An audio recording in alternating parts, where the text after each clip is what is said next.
જો તું સમજણો બાળક હોય તો વિદ્યા ભણી અને આજ્ઞા ભણી દ્રષ્ટિ કર. જો તું સમજણો બાળક હોય તો વિદ્યા ભણી અને આજ્ઞા ભણી દ્રષ્ટિ કર.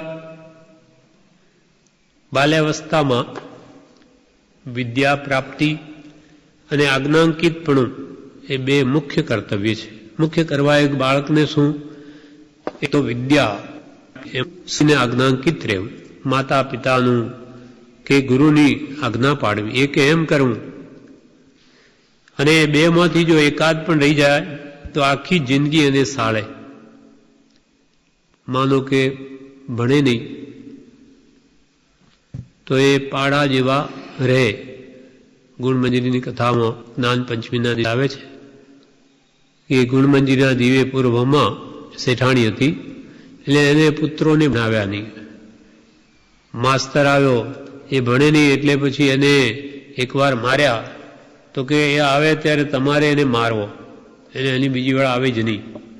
એમ કરીને માસ્તરને પણ કઢાવી મૂક્યો અને એની પાટી પોથી બધા બાળીને રાખ કરી દીધા. એમ એને વિદ્યા ભણવા નહીં દીધી બાળકોને. બાળકો તો બિચારા સમજે નહીં, જેમ દોરો તેમ દોરવાય.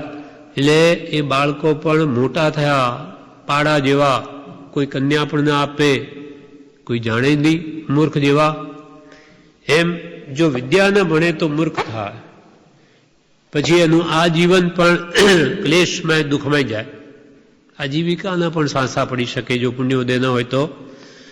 અને આજ્ઞા પણ ન રાખે, સ્વચ્છંદે વર્તે તો પણ એ મોટો થઈને વ્યસને ચડી જાય, કોઈનું માને જ નહીં. એટલે આ બેમાંથી જો એક પણ એને દૂષણ આવે તો એનું જીવન નિરર્થક બની જાય છે. એટલે આજ્ઞાંકિતપણું ને વિદ્યા પ્રાપ્તિ એ બાળકના મુખ્ય કર્તવ્ય છે. એટલે કૃપાલદેવ કહે, જો તું સમજણો બાળક હોય તો વિદ્યા ભણી અને આજ્ઞા ભણી દ્રષ્ટિ કર. એટલે સ્વચ્છંદી થાના.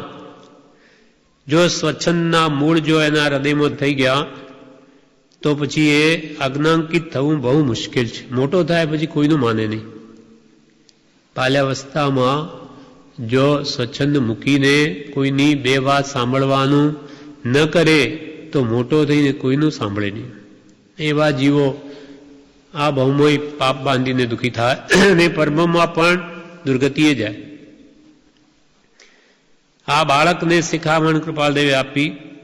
હવે 27મી કલમમાં યુવાનને શિખામણ આપે છે.